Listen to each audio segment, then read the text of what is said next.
لک الحمد یا اللہ الصلاۃ والسلام علیک یا رسول اللہ اما بعد۔ الحمدللہ عید میلاد النبی کا مبارک چاند نکل چکا ہے۔ تمام میرے ناظرین و سامعین کو اور تمام میرے چینل پہ آنے والوں کو جشن عید میلاد النبی کا چاند بہت بہت مبارک ہو۔ آج عید میلاد النبی کے مبارک مہینے کی چاند رات کی تاریخ ہے۔ انشاءاللہ آج کی یہ چاند رات سے یعنی 1 تاریخ سے لے کر کے 12 تاریخ تک انشاءاللہ ہمارے نبی علیہ السلام کی زندگی سے جڑا ہوا کوئی خاص واقعہ جو انتہائی ایمان افروز ہو اور انتہائی لذت افروز بھی ہو، انشاءاللہ وہ ہم آپ کو پیش کرنے کی سعادتیں حاصل کریں گے۔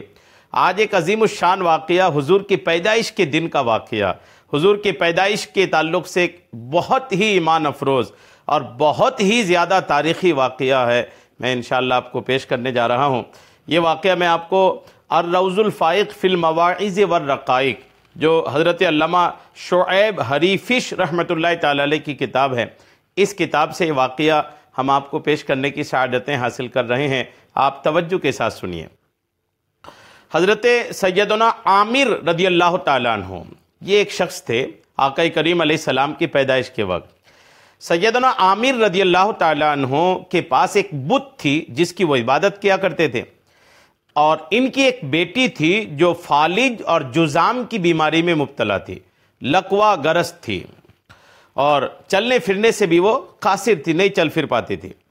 حضرت عامر نے اپنے بت کے پاس، روزانہ ان کا یہ تھا کہ وہ اپنے بت کے پاس بیٹھ جاتے اور اپنی بیٹی کو بھی اس بت کے سامنے بٹھا لیتے اور پھر کہتے کہ میری یہ بیٹی بیمار ہے، اس کا علاج کر دے، اگر تیرے پاس اس کی شفا ہے تو اسے مصیبت و بیماری سے چھٹکارا دے دے۔ کئی سال اس بت سے اپنی ضرورت پوری کرنے کا حضرت عامر مطالبہ کرتے رہے، لیکن اس نے ان کی ضرورت پوری نہیں کی، بیٹی ٹھیک نہیں ہوئی۔ جب حضرت عامر رضی اللہ تعالی عنہ پر توفیق و ہدایت کی باد عنایت چلی، ہدایت کی ہوا چلی، تو حضرت عامر رضی اللہ تعالی عنہ نے اپنی زوجہ محترمہ اپنی بیوی سے فرمایا، کب تک اس بہرے گونگے پتھر کی عبادت کرتے رہیں گے جو نہ آواز نکالتا ہے نہ بات کرتا ہے؟ میں اسے یعنی ایسا کرنے کو دین حق گمان نہیں کرتا، لگتا ہے کہ ہم لوگ گمراہی پر ہیں۔ حضرت عامر رضی اللہ تعالیٰ عنہ کی بیوی نے عرض کی، آپ ہمیں کسی راستے پر لے چلیں، کوئی ایسا راستہ اپنائیں، امید ہے کہ ہم راہ حق پالیں گے، یقیناً اس مشرق و مغرب کا کوئی تو خدا ہوگا۔ مشرق و مغرب مطلب پورب و پچھم۔ حضرت عامر رضی اللہ تعالیٰ عنہ اپنے گھر کی چھت پر بت کے سامنے بیٹھے تھے کہ اچانک آپ رضی اللہ تعالیٰ عنہ نے ایک نور دیکھا جس نے آفاق کو بھر دیا، آفاق مطلب آسمان کے کناروں کو بھر دیا، اور ساری موجودات، ساری مخلوقات جو کچھ بھی موجود تھے سارا کے سارا روشنی سے چمک گیا۔ پھر اللہ تعالیٰ نے آپ رضی اللہ تعالیٰ عنہ حضرت عامر رضی اللہ تعالیٰ عنہ کی نگاہ بصیرت سے، آنکھوں سے پردہ ہٹا دیا تاکہ آپ خواب غفلت سے بیدار ہو جائیں۔ پھر حضرت عامر رضی اللہ تعالیٰ عنہ نے دیکھا کہ فرشتے قطار در قطار ایک گھر کے آس پاس جمع ہیں، پہاڑ سجدے میں ہیں، زمین رکی ہوئی ہے، درخت جھکے ہوئے ہیں، خوشیاں عروج پر ہیں، اور پھر ایک آواز سنی کہ ہدایت دینے والے نبی محترم علیہ السلام کی ولادت ہو گئی۔ اس کے بعد آپ اپنے بت کے پاس آئے تو وہ بھی اوندھا پڑا ہوا تھا۔ جب وہ چھت پہ وہ دیکھے، اپنے گھر میں بت کے پاس آئے تو وہ بت بھی اوندھا، منہ کے بھل پڑا ہوا تھا۔ حضرت عامر رضی اللہ تعالیٰ عنہ نے اپنی بیوی سے کہا، یہ کیا ہو رہا ہے؟ کس چیز کا ظہور ہو رہا ہے؟ یہ کیسی خبر سنائی دے رہی ہے؟ پھر بت کو گھور کر دیکھا تو وہ کہہ رہا تھا، بت بول رہا تھا آج پہلی بار، توجہ سے سنو، ایک بہت بڑی خبر کا ظہور ہو چکا ہے، اور وہ یہ کہ آج وہ ہستی دنیا میں تشریف لا چکی ہے جو کائنات کو شرف و افتخار بخشے گی۔ وہ نبی آخر الزمان صلی اللہ تعالی علیہ وسلم تشریف لا چکے ہیں جن کا صدیوں سے انتظار کیا جا رہا تھا، جن سے حجر و شجر یعنی پتھر اور درخت گفتگو کریں گے، چاند ان کی خاطر 2 ٹکڑے ہوگا، اور وہ بنی ربیعہ اور بنی مضر کے سردار ہیں۔ حضرت عامر رضی اللہ تعالیٰ عنہ نے اپنی بیوی سے پوچھا، کیا تم سن رہی ہو یہ بے جان پتھر آج کیا کہہ رہا ہے؟ اس نے عرض کی کہ اس سے اس مولود محترم کا اسم گرامی تو دریافت کریں ان سے پوچھیں کہ آپ جن کی بات کر رہے ہیں ان کا نام کیا ہے۔ آپ رضی اللہ تعالیٰ عنہ نے پوچھا، اے وہ غیبی آواز جو اس سخت پتھر کی زبان میں گفتگو فرما رہی ہے، تجھے اس ذات کی قسم جس نے تجھے بولنے کی طاقت دی ہے، ذرا یہ تو بتاؤ کہ اس پیدا ہونے والی ہستی کا نام کیا ہے؟ آواز آئی، ان کا نام حضرت سیدنا محمد مصطفیٰ صلی اللہ تعالیٰ علیہ وسلم، جو صاحب زمزم و صفا یعنی حضرت اسماعیل کے بیٹے ہیں۔ آپ صلی اللہ تعالیٰ علیہ وسلم کی زمین تہامہ ہے، آپ صلی اللہ تعالیٰ علیہ وسلم کے دونوں کندھوں کے درمیان مہر نبوت ہے، اور سخت گرم دھوپ میں بادل آپ علیہ السلام پر سایہ فگن رہیں گے۔ حضرت عامر رضی اللہ تعالیٰ عنہ نے اپنی بیوی سے ارشاد فرمایا، چلو آپ علیہ السلام کی تلاش میں نکلیں تاکہ ہم آپ صلی اللہ تعالیٰ علیہ وسلم کے سبب راہ حق پالیں۔ ابھی دونوں میاں بیوی یہ گفتگو کر ہی رہے تھے کہ ان کی بیٹی جو اپاہج تھی، لقوا گرس تھی، جو نیچے گھر میں اپنے کمرے میں بیمار پڑی تھی، اچانک وہ اپنے نیچے کے کمرے سے چل کر سیڑھی سے چڑھ کر کے چھت پر آ کھڑی ہوئی اور انہیں پتہ بھی نہ چلا۔ آپ رضی اللہ تعالیٰ نے دیکھا تو پوچھا، اے بیٹی کہاں گیا تیرا وہ درد اور بیماری جس میں تو ہمیشہ مبتلا تھی، اور کہاں گیا تیرا بے قراری کی وجہ سے راتوں کو جاگنا؟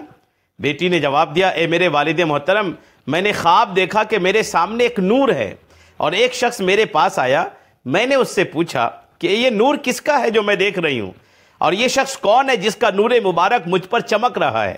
مجھے جواب ملا، یہ نور بنی عدنان کے سردار صلی اللہ تعالیٰ علیہ وسلم کا ہے، جن سے ساری کائنات معطر اور خوشبودار ہو گئی ہے۔ میں نے پھر پوچھا، ان کا نام کیا ہے، اسم گرامی کیا ہے؟ تو جواب ملا، ان کا نام مبارک محمد اور احمد صلی اللہ تعالیٰ علیہ وسلم ہے، قیدیوں اور مصیبت زدوں پر رحم اور مجرموں کو معاف فرمائیں گے۔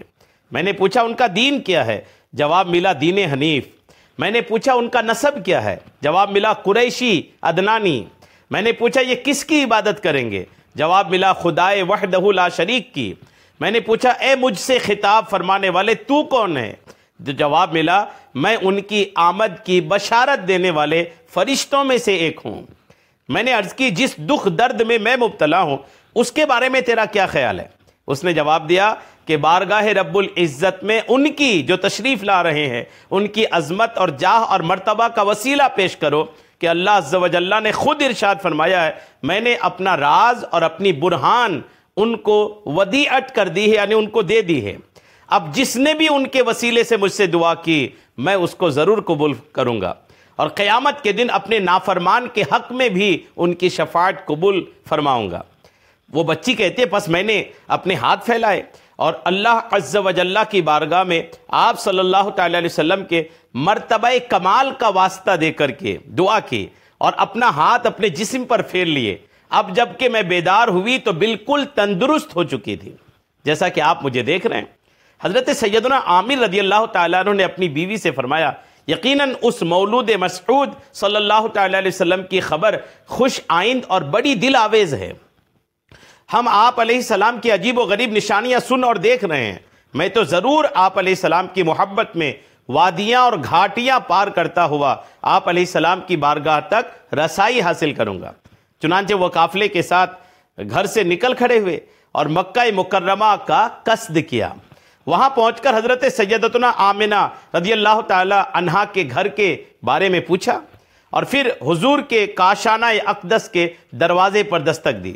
جواب ملنے پر عرض کی، ہمیں اس نو مولود ہستی صلی اللہ تعالی علیہ وسلم کی زیارت کرا دیں جس کے نور کی بدولت اللہ عز و جل نے تمام موجودات کو منور فرمایا ہے اور جس کی وجہ سے اس کے آبا و اجداد شرف والے ہو گئے ہیں۔ اس پر سیدتنا آمنہ رضی اللہ تعالی عنہا نے ارشاد فرمایا، میں ہرگز اس ہستی کو باہر نہیں نکالوں گی کیونکہ مجھے یہودیوں کی جانب سے تکلیف پہنچانے کا خطرہ ہے۔ انہوں نے عرض کی، ہم نے تو آپ علیہ السلام کی محبت میں اپنے وطن سے جدائی گوارا کی ہے، یعنی یہ یمن سے آئے ہوئے تھے۔ حبیب خدا علیہ السلام کا حسن و جمال دیکھنے کے لیے ہم نے اپنا دین چھوڑا اور اپنے بدنوں کو تھکاوٹ سے چور چور کر دیا۔ حضرت سیدتنا آمنہ رضی اللہ تعالی عنہا نے ارشاد فرمایا، اگر ایسا ہے تو پھر انتظار کرو، کچھ دیر تک مزید صبر کرو، بالکل جلد بازی سے کام نہ لو۔ پھر آپ رضی اللہ تعالی عنہا کچھ دیر کے لیے دروازے کے پاس سے ہٹ گئیں اور دوبارہ واپس آ کر انہیں ارشاد فرمایا، اندر آ جاؤ۔ جب شمع رسالت کے پروانوں نے اجازت پا کر حضور کی زیارت کا شرف حاصل کیا تو حضور کے نور انوار حبیب علیہ السلام کے جلوے کو دیکھ کر نثار ہو گئے اور بے اختیار تکبیر و تحلیل کے نعرے زبانوں پر جاری ہو گئے۔ اور پھر جب رخ زیبا سے نقاب ہٹا، حضور کے چہرے سے کپڑا ہٹا، تو آپ علیہ السلام کے چہرے اقدس سے ایسی روشنی نمودار ہوئی جس کی کرنیں آسمانوں تک پہنچ گئی۔ یہ دیکھ کر سب خوشی سے مسرت سے بے خود ہو گئے۔ قریب تھا کہ رعب و دبدبا سے بے ہوش ہو جاتے، لیکن سنبھل گئے اور آگے بڑھ کر قدم بوسی کی سعادت حاصل کی اور آپ علیہ السلام پر ایمان لے آئے۔ حضرت سیدتنا آمنہ رضی اللہ تعالی عنہا نے ان سے ارشاد فرمایا، جلدی کرو، کیونکہ آپ علیہ السلام کے دادا جان حضرت سیدنا عبد المطلب رضی اللہ تعالی عنہ نے وعدہ لے رکھا ہے کہ میں آپ علیہ السلام کو لوگوں سے چھپا کر کے رکھوں اور آپ علیہ السلام کے شان و مرتبہ کو بھی چھپا کر کے رکھوں۔ وہ حبیب خدا علیہ السلام کی بارگاہ سے اس حال میں جدا ہوئے کہ ان کے دلوں میں محبت کی آگ بھڑک رہی تھی۔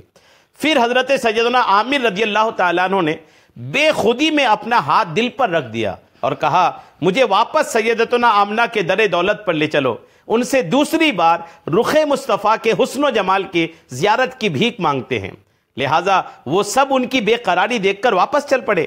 جب حضرت سیدنا عامر رضی اللہ تعالیٰ عنہ نے آپ علیہ السلام کو دوبارہ دیکھا تو دوڑ کر آپ کے قدمین شریفین سے لپٹ گئے اور یوں ہی گھٹی گھٹی سانسیں لینے لگے، اور پھر اسی حالت میں اس جہاں فانی سے کوچ کر گئے اور اللہ عز و جل نے اپنے محبوب کے قدموں میں اس عاشق رسول کی روح کو قبض کر کے اسے جنت میں پہنچا دیا۔